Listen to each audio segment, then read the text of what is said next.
حفاظت کریں، حرام کام سے بچیں، چغلخوری سے بچیں۔ دنیا کے اندر ترقی چاہتی ہیں تو جتنا ہو سکے پردے میں رہنا سیکھیں۔ جو عورتیں پردے میں رہتی ہیں اللہ رب العزت انہیں کو مقام عطا فرماتا ہے۔ جو عورتیں پردہ کرتی ہیں اللہ رب العزت انہیں بہت اعلیٰ مقام عطا فرماتا ہے۔ آج کچھ لوگ کہتے ہیں کہ اسلام نے عورتوں کے ساتھ میں یہ بھلائی نہیں کی ہے، اسلام نے عورتوں کے ساتھ میں بہت زیادہ برا کیا ہے کہ مردوں کو تو چھوٹ دیتی ہے، مرد جہاں چاہے جا سکتا ہے، مرد جہاں چاہے گھوم سکتا ہے، مگر عورت کو پردے میں رہنے کی کیا ضرورت ہے؟ آج میں آپ کے سامنے بتاتا ہوں، ایک عورت نے یہ اعتراض کیا تھا، ایک عورت نے یہ اعتراض کیا تھا، ہمارے استاد نے اس کا جواب دیا تھا، کیونکہ اگر وہ علم والی ہوتی تو اسے قرآن و حدیث کی روشنی میں جواب دیا جاتا، مگر وہ جاہلہ تھی تو اسے اسی طریقے سے جواب دیا گیا۔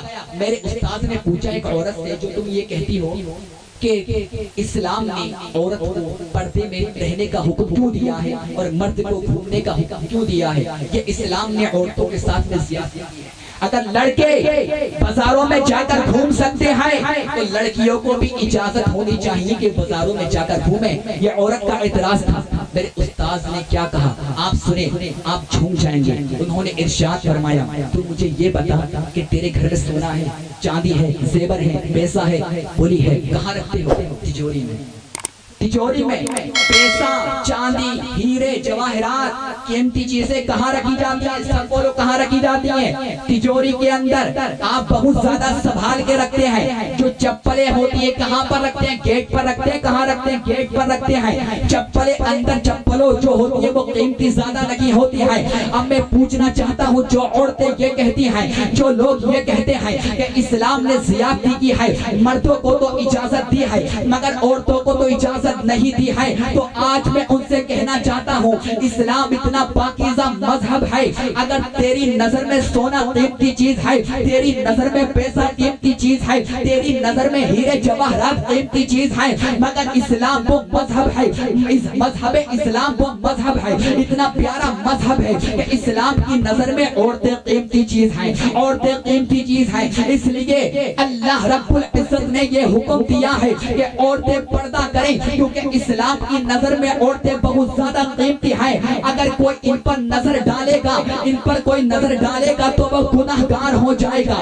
اس لیے عورت کو پردے میں رہنے کا حکم دیا ہے، اور جو مرد ہوتا ہے اسے پردے میں رہنے کی کوئی ضرورت نہیں ہے، کیونکہ یہ لڑکیاں شہزادیاں ہوتی ہیں۔ اللہ رب العزت کے پیارے نبی نے انہیں بہت اعلیٰ مقام دیا ہے۔ اے میری ماں بہنوں، آج یہ سمیر رضا کا پیغام لے کر جاؤ، اپنا چھوٹا بھائی سمجھ کر پیغام لے کر جاؤ۔ جو میری مائیں ہیں وہ اپنا بیٹا سمجھ کر یہ پیغام لے کر جائیں۔ اپنے کپڑے کا بہانہ بنا کر نماز کو ترک کر دیتی ہو کہ بچے نے پیشاب کر دیا ہے، اور تم بھول جاتی ہو کہ تم سے سیدہ فاطمہ الزہرا رضی اللہ تعالی عنہا ناراض نہیں ہوں گی۔ خاتون جنت کی کنیز ہو، خاتون جنت کی کنیز ہو، اللہ اکبر۔ حضرت فاطمہ سے محبت کا دعویٰ اور بے حیا ہو چکی ہو، آقا حضرت فاطمہ الزہرا سے محبت کا دعویٰ، اور تمہارے لبوں پر جھوٹ ہے، تمہاری زبان پر جھوٹ ہے، تم غیبت بھی کرتی ہو۔ اگر سکون چاہتی ہو، اگر چین چاہتی ہو تو تمہیں بیوٹی پارلر میں جا کر سکون چین نہیں ملے گا۔ اللہ اکبر۔ اگر سکون چاہتی ہو تو بے پردہ رہ کر تمہیں سکون نہیں ملے گا۔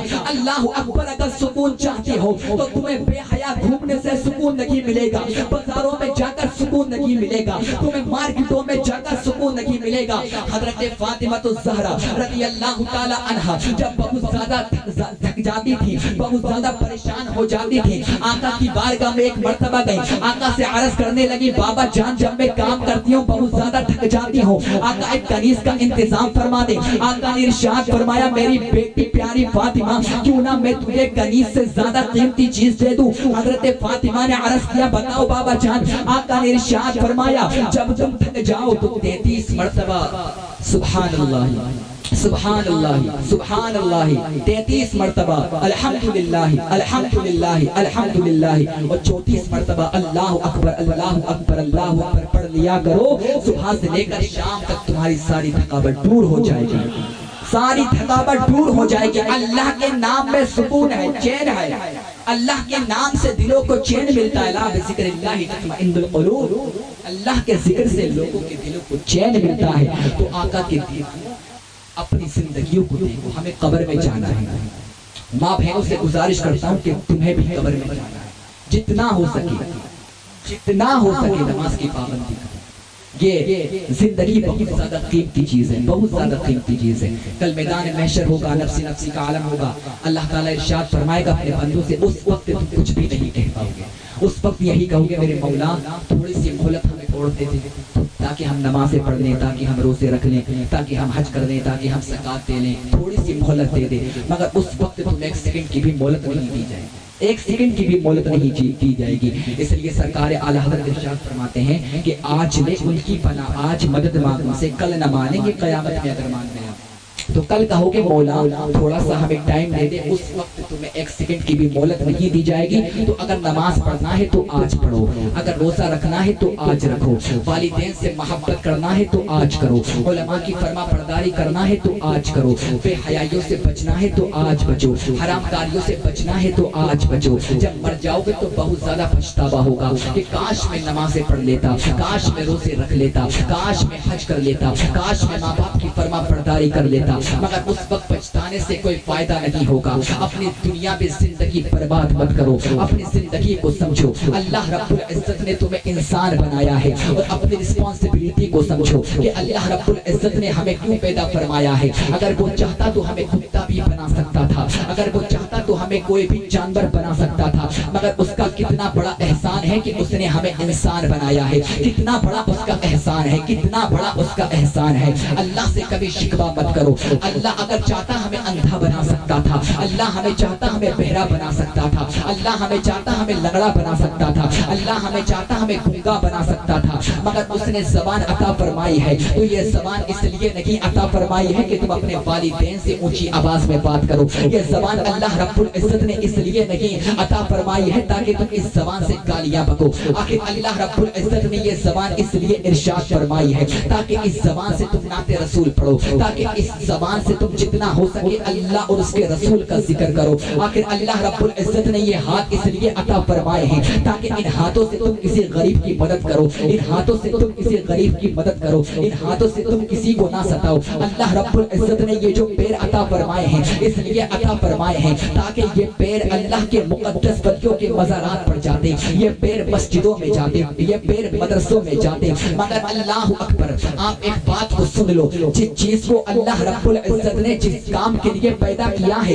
اگر اس چیز کو اس کام کے لیے استعمال نہیں کرو گے تو وہ چیز کبھی فائدہ نہیں دے گی، ہمیشہ نقصان دے گی. تو اللہ رب العزت نے جو ہمارے جسم کے اعضاء بنائے ہیں ان اعضاء جسم کا جو استعمال ہے اسی طریقے سے اس کا استعمال کرو. ابھی دنیا کے اندر پریشان نہیں رہے ہوگے. اللہ رب العزت کے جو پیارے نبی ہوتے ہیں، اللہ رب العزت کے جو صحابی رسول ہوتے ہیں، وہ اپنی زندگی کو اس طریقے سے ہی گزارتے ہیں اور آقا پر بھروسہ کرتے ہیں، آقا سے محبت کرتے ہیں، آقا سے پیار کرتے ہیں. دنیا کے اندر کامیابی اور مرتبہ چاہتے ہو تو آقا سے پیار کرو، آقا پر بھروسہ رکھو. کتنی بھی پریشانیوں میں مبتلا ہو جاؤ، کتنی بھی مصیبتوں میں مبتلا ہو جاؤ، مگر کبھی اللہ سے شکوہ مت کرنا، کبھی اللہ سے شکوہ مت کرنا. جو اللہ سے شکوہ کرتا ہے اللہ رب العزت اس سے ناراض ہو جاتا ہے. جو اللہ سے شکوہ کرتا ہے وہ دنیا کے اندر برباد ہو جاتا ہے. کتنی بھی تکلیفیں آ جائے صبر کرو. جو صبر کرتا ہے اس کے ساتھ اللہ تعالیٰ ہوتا ہے، جو صبر کرتا ہے اس سے اللہ تعالیٰ محبت کرتا ہے. کیونکہ ان اللہ مع الصابرین، اللہ تعالیٰ صابروں کے ساتھ ہے.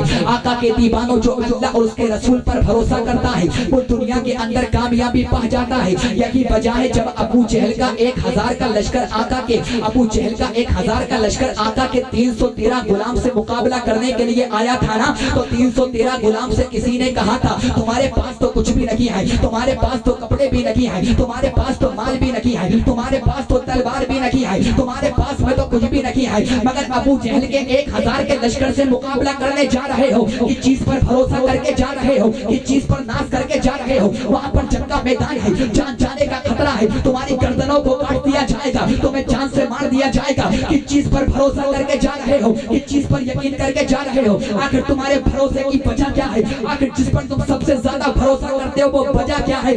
بس کسی صحابی رسول نے آقا کی طرف اشارہ کر کے کہا تھا نہ تیرو تیر پر نہ کیا، نہ خنجر پر نہ بھالے پر بھروسہ ہے تو ہمیں اس سادہ سی کالی کملی بارے پر. صحابی رسول نے کسی نے کہا تھا وہ جنگ کا میدان ہے گردن کٹ جائے گی، تو صحابی رسول نے ارشاد فرمایا تھا غلامان محمد جان دینے سے نہیں ڈرتے، یہ سر کٹ جائے یا رہ جائے کچھ پرواہ نہیں.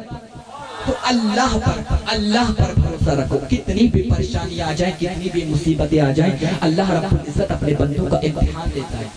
اللہ رب العزت اپنے بندوں کا امتحان لیتا ہے. تو کتنی بھی پریشانی آ جائیں, ہر حالت میں صبر کرو. جو صبر کرے گا اللہ رب العزت اسے مالدار کر دے گا. جو صبر کرتا ہے اللہ رب العزت اس سے بہت زیادہ محبت کرتا ہے. تو آج اس جلسے سے یہ پیغام لے کر جاؤ کہ جب کبھی ہمارے دل میں یہ بات آئے نا کہ میں گناہ کر لوں, جھوٹ بول لوں, تو اتنا سوچ لیا کرو ہمارا پروردگار ہمیں دیکھ رہا ہے. ہمارا پروردگار ہمیں دیکھ رہا ہے. جب غیبت کرنے کے تمہارے دل میں خیال آئے نا تو سوچ لیا کرو ہمارا پروردگار ہمیں دیکھ رہا ہے. ہمارا پروردگار ہمیں دیکھ رہا ہے. سب کا یہ عقیدہ ہے نا ہمارا پروردگار ہمیں دیکھ رہا ہے, کیونکہ لا تاخذہ سنۃ ولا نوم, اس کو تو نہ نیند آتی نہ اونگ آتی ہے. ہمارا پروردگار ہمیں دیکھ رہا ہے. تو گناہوں سے بچنے کا عظیم نسخہ یہی ہے, گناہوں سے بچنے کا عظیم نسخہ یہی ہے کہ کچھ بھی ہو جائے ہمارا پروردگار ہمیں دیکھ رہا ہے. اور جس دن تمہارے دل میں یہ بات آ گئی نا کہ ہمارا پروردگار ہمیں دیکھ رہا ہے, بے شمار گناہوں سے بچ جاؤ گے. اللہ کے خوف سے رونا سیکھو, جتنا ہو سکے اللہ کے خوف سے رونا سیکھو.